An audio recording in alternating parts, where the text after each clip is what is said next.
All right, I thought because of the news that was dropped like 48 hours ago, maybe now, that things have changed in the ecosystem of Line 6, the Helix world. Things have shifted and changed a bit. I did a reaction video, who is this for, with the brand new Helix HX1. I say Helix because it's all in the Helix family. The new HX1, who is it for? If you haven't seen that video, I'll link it down below, go check it out. But what I thought I would do today is give those of you who are maybe new to this world a buying guide, a quick rundown of what's available, price points, which have changed, which is why I wanted to do this, because I was giving some incorrect information in the other video, and I realized, oh, some of these price points have changed. So that kind of changes which way I would go and what I would recommend for people. So if you're new to the Helix world, or you were wanting to maybe upgrade or downgrade or shift the way you do stuff, this video is for you. Give it a like. Plus I have a free gift for you down in the description. If you have a PodGo or Helix, any of that stuff, I have a free PDF called my Tone Secrets Guide. Free gift for you. Go check it out, download it. Okay, let's get into this. All right, first up is the brand new, it's not even out yet. You have to pre-order it. It's the brand new HX1. If you don't know what that is, if you haven't seen the other videos, it is a brand new pedal, $300. And what does that get you? It gets you all of the Helix effects, not the amping cabs. It doesn't run IRs or anything like that, but it gets you all the effects, stereo effects at that, with MIDI and some cool new features like the flux feature. You can go check out the other video, I talked about that. The only downside is a lot of people are complaining about the price because you only get one effect at a time. But like in the other video I said, if you think about other pedals that cost about the same amount, like I have the Walrus Audio M1. It's just a modulation machine, but it does a ton of modulation. It was like 350 bucks, already $50 more than this. This has a ton of modulation in it, but also has a ton of delay and a ton of reverb and pitch effects and all that, just a ton of stuff. You get all the Helix effects in one unit. You can use one at a time, but you also have some expression stuff that you can do and add more foot switches to expand it. But if you are one of those people who has a pedal board with all these pedals and you're like, I have a spot that I would like to fill, I think this would be perfect for you because it gives you a chance to have access to all kinds of effects pedals that you may not have had access to before, and try them out and be able to call them up with MIDI or whatever else at any time you want. This is perfect for that. A lot of people are bashing it, but I think this is a very smart move for Line 6. Okay, moving on, stepping up. I'm going from the least expensive to the most expensive in the Helix world. The next thing on the market is the PodGo for $499. Now there is a $599 version that has the wireless built in. There's like a little unit that sits right here. You can get that for $599, but the regular PodGo, like the one I have, is the $499 PodGo. Now, just comparing these two, at $300, you get one effect at a time. Like I said, not a bad deal. A lot of pedals that do a lot less cost a lot more than that. Or should you spend $200 more? Well, it's easy for me to spend your money, but if you have $200 more, I would say yes, make the jump to the PodGo, because what do you get with the PodGo? You get a lot of different things. You can kind of see the picture here. All of those little blocks in there are effects. You get like a wah, a volume, a built-in effects loop, a built-in input gate.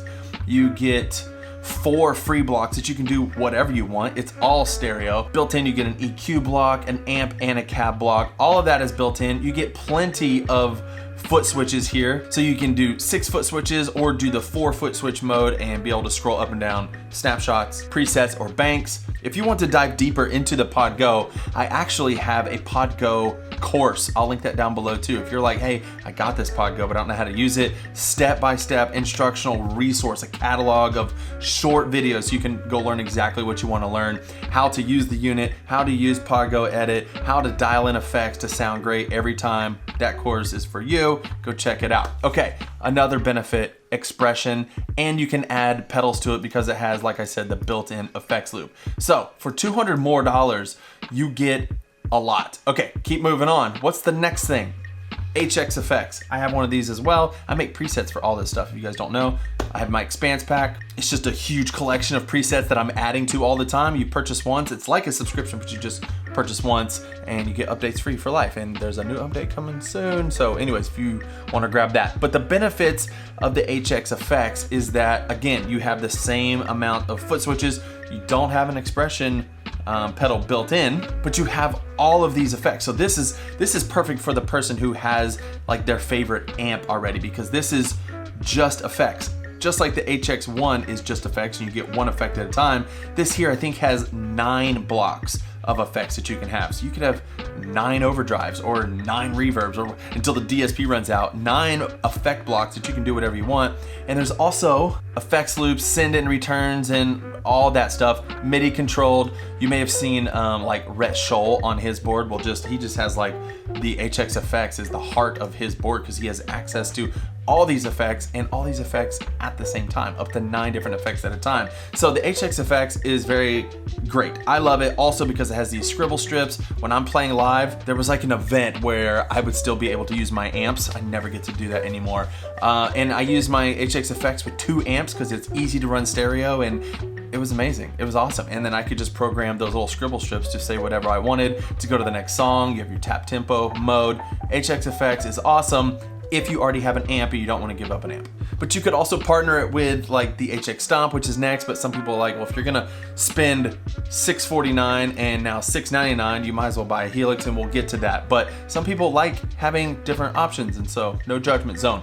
This is the one that has surprised me the most. This is the first unit that I ever got. It's the HX Stomp, and forever it was $599. It was even cheaper before that, but for the longest time it's been $599. And in all my videos, my pricing videos, I've said, hey, $599. In the video I made the other day about the HX1 yesterday, I said $300 for the HX1, or you could just double that and get an HX Stomp. No longer the case, because now it's a $700 unit. I didn't know that, so I'm correcting myself. Somebody said in the comments, like, where are you finding a brand new HX Stomp for $600? And I went and I was like, yeah, I can't find it either. I didn't know. So it's probably, I'm not judging them. It's probably all the being able to get supplies and resources. I know all prices everywhere are going up. So this has gone up, but this is the only one that I've noticed go up where the other ones haven't. And I'll compare that just a second to the HX Stomp XL. But while we're here, what do you get? Well, the thing that is the jump from the Pod Go. Usually people are asking me, should I get a Pod Go or should I get an HX Stomp? Well, now the Pod Go is $200 less, so you have a lot more to think about. The benefit of an HX Stomp is that you have a dual parallel path. You have 2 stereo parallel paths, and I feel like that's really good for certain things that I like to do. One, if you're playing bass, you can drop down effects like overdrive on that second stereo path. Like, let's just say that right there. I don't know what kind of signal path this is, but you can drop effects down on another stereo path and apply those effects, mix them into, let's say, your amp. Like, so if you're playing bass, if you know, like, you're playing bass and you put a tube screamer in front of it, it adds distortion, but it takes away a lot of that low end because tube screamers are mid, they have a mid boost and they kind of roll off the low end. Well, a lot of times that can affect like the low end of your guitar or your bass guitar. Well, if you slap a tube screamer down here on this other path, it just applies that overdrive to your tone without losing that low end. So it's a huge benefit for bass players. It's also a huge benefit for those of us electric guitar players who like to apply delay and reverb to our tone and blend those in, or separate our reverb and our delay so that they're both stereo but they're not interacting with each other. I like to do that sometimes. So we just have some other options. The other thing is they're all empty blocks. Like, you're not locked in like with the Pod Go. Like with the Pod Go, you have to use a wall, you have to use a volume block, you have to use the EQ, the amp, and the cab. Unless you use my jailbreak preset, which is in the expanse pack for you Pod Go people, I've learned how to like get rid of some of those blocks, and yes, it still works with the 1.4 update. Some people say, I heard it doesn't work. Still works. I use it all the time. Use it all the time. Still works. The HX Stomp is a little limited though, because it only has 3 foot switches. So you are in one of them is a tap tempo and tuner. Now you can turn this off and have 3, but then you lose your tap tempo and tuner. I usually do turn this off and I'll run stomp mode, and I'll use a 2 foot switch, a dual foot switch like this, to scroll up and down presets or snapshots. And if I do snapshots, you can control BPM per snapshot, and you don't have to have your tap tempo on there, and hopefully you have a tuner somewhere or just be in tune. So that's the benefit of an HX Stomp. But let me just point out right now, if this thing is $699, that means it's only $50 more to get the HX Stomp XL, and I would say do that every time. Like, they must be just wanting to push people to the XL, which makes sense because it's like, it's bridging that gap a little more. You still have your 8-foot switches like the Pod Go. Now it's a little different layout. And look at this. I just now saw this. It's a silver, exclusive silver. Should I get this and put this on my HX Stomp XL pedal board? I think that might look sweet. I did not know this existed, so that's kind of cool. I love my white HX Stomp, but this silver one, that's looking pretty sweet. The obvious benefits of this unit over the regular HX Stomp is it's only $50 more, and what are you getting? Everything internal is exactly the same. All the ins and outs are exactly the same, but they're all on the back, so organization's a little bit better, I feel like. But you get all these extra foot switches. You can run it in 6 stomp mode like this, and then switch the mode and go to another preset or whatever. I like to use it in the 4 stomp mode and allocate this up and down to just snapshot up and down. And then my mode, I can go to a different preset if I need to, and my tap tempo is there. So $50 more, boom. But if you don't have $750, then maybe you don't need to spend that. But that's how I would advise people as they had money to spend. Don't fall in the trap of gas gear acquisition syndrome. You don't need any of this, but if you have the money, this is how I would spend it. Okay, next. Line 6 Helix, the full Helix. What is the difference between these HX Stomps and the Helix? Well, basically the Helix is like 2 HX Stomps in that it has 2 DSP chips. It's twice as powerful, and I feel like it's a little more than twice as powerful because you can actually fit, so there's 2 lines right here. You have this, which is not showing it, but there's a top line and a bottom line of effects that you can do. So let me go back here. So see this line, you have 1 line of effects. It's dual stereo path, but it's only 1 line. In the Helix, you get 2 dual stereo paths. So it's double, and you can do a lot with that. Plus you get all these foot switches and a built-in expression pedal for only $1,200. Now, that's a lot of money, but you get more than double, I think, for less than double the money, if that makes sense.